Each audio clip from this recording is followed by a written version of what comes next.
Here is part 2 of the slums. Look at that bed with the potty underneath. They virtually lived in one room. There's the fire. They used to cook on the fire. They used to bathe by the fire. There's the table they used to eat at. They had literally nothing. The children died about 8 or 9 years old. The adults lived till about 20. Most of them died of cholera and old diseases, what luckily we don't hear of anymore. Look at all the new places I'm going to show you now. Down in the slums, look at the washing up there. You'll see in a minute they hung the washing up to dry.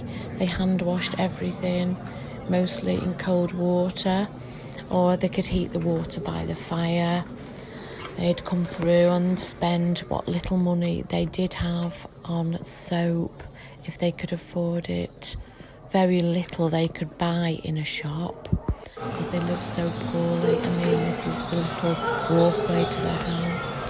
So I'm going to just show you around once more down the slums. Very, very sad lives. They didn't. The men may go out to work, but brought very little home. What money they did, they'd spend just on food, literally to eat. Just bathing by the fire, sleeping in the same room, and living just in that one room.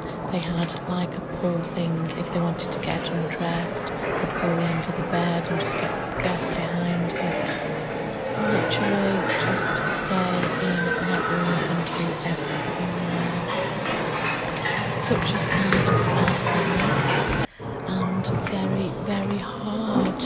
They'd die, they'd have medicine, but most of them did not pull through because they lived in such bad conditions, with rats running round that caused the disease.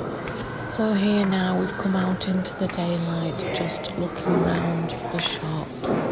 They didn't have much money to spend, but then you'd go up into the middle class. The men would go out to work, they'd have a bit better jobs, so they'd be able to buy food at least, and they would be able to buy clothes instead of having to make and dye their own.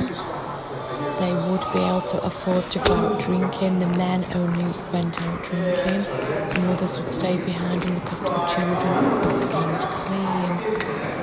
And that basically was their life.